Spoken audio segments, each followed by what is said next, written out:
Breaking. The Knicks just made the boldest move of the entire NBA offseason. Tom Thibodeau is out, and Mike Brown is in. And that's not all. Jordan Clarkson and Guerschon Yabusele are on their way to New York. This isn't just a coaching change. This is a total offensive overhaul. But here's the twist. The Knicks were already a top-5 offense last season. So why are they going all in like this? What does it mean for Jalen Brunson, for Towns, for the future of the franchise? What's really going on inside Madison Square Garden could change everything, and you're about to find out. But before we get into it, if you're a diehard Knicks fan, make sure you're subscribed to Knicks News. We're your go-to source for daily, engaging content on all things. Help us reach our goal of 1,000 subscribers this season by hitting that subscribe button now. The New York Knicks are sending a message loud and clear, and fans better be paying attention. The franchise isn't just tweaking the roster. They're overhauling their entire identity. The Knicks are all in on offense. Defense, that's officially on the back burner. This news comes as ESPN's Shams Charania reports that the Knicks are expected to hire Mike Brown as their next head coach, replacing the hard-nosed, defensive-minded Tom Thibodeau. If you thought this offseason was going to be quiet, think again. The Knicks are shaking the NBA tree, and they're not done yet. Mike Brown isn't coming in to babysit what Thibs built. He's here to rebuild it from the ground up, and the front office is fully on board. Just look at the recent moves. Jordan Clarkson and Guerschon Yabusele are reportedly on their way to New York. These aren't defenders. These are offensive firecrackers. The Knicks are clearly flipping the script. And here's the kicker. New York already had a top-5 offense last season. So why risk it all? Why push even harder?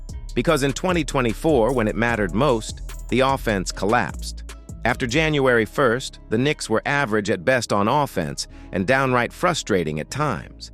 That's unacceptable for a team now built around Jalen Brunson and Karl-Anthony Towns. Average won't cut it. Not anymore. Mike Brown isn't a perfect coach, but what he did in Sacramento can't be ignored. He ended a 16-year playoff drought, he won Coach of the Year in 2022-23, and he built one of the most explosive offenses in NBA history. Yes, you read that right. Under Brown, the Kings ranked among the top 3 in offensive efficiency and played with elite pace and movement, something the Knicks have lacked for decades. Want proof? The Knicks ranked dead last in average possession time last season. Brown's Kings, 1st and 6th in the last 2 years. Mike Brown's offensive philosophy is simple. Move the ball, move your body, push the pace, and that's exactly what this Knicks roster desperately needs. Let's break it down. In Sacramento, the Kings ranked top 5 in transition frequency. They were top 5 in total passes per game. They finished 3rd and 5th in fast break opportunities over the last 2 seasons. Meanwhile, the Knicks were nowhere near that. Brown's arrival means you can expect more passing, more motion, faster possessions, more Brunson-Towns synergy. Last season, Brunson and Towns averaged just 21 passes to each other per game. Compare that to the 36 between Fox and Sabonis in Sacramento. The gap is massive, and it's a big part of why the Knicks offense stalled when it mattered. Mike Brown is not a miracle worker on defense. Yes, he preaches effort and rebounding. But he also had a tendency in Sacramento to bench or sideline players who didn't fit his offensive vision, even if they were defensive assets. Names like Keon Ellis come to mind. In New York, this raises a huge question. Will Deuce McBride lose minutes? Could Mitchell Robinson's role shrink if Brown prefers Yabusele as a stretch big? These are real concerns.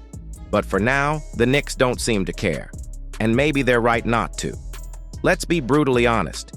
You don't bring in Karl-Anthony Towns and Jalen Brunson to grind out 92-89 wins. You bring them in to light up the scoreboard. You hire Mike Brown because you want movement, flow, and offensive creativity, something that simply did not exist under Thibodeau. And you sign players like Clarkson and Yabusele not because they'll lock up your opponent, but because they'll help you outrun and outscore them. If Mike Brown unlocks the offense, if Brunson and Towns click, if the team finally plays with tempo and rhythm, the Knicks could become an offensive juggernaut. But if it doesn't work, if the defense falls apart and the offense doesn't live up to the hype, the front office will have nowhere to hide. This offseason isn't just a gamble. It's a full-blown bet on a new identity, one that could either take the Knicks to the NBA Finals or leave them stuck in mediocrity. The Knicks aren't playing it safe. They're playing to win. Mike Brown, Jordan Clarkson, Guerschon, Yabusele, a faster offense, a new identity, a bold vision. Now, it's all about execution. Stay tuned, Knicks fans. This is just the beginning.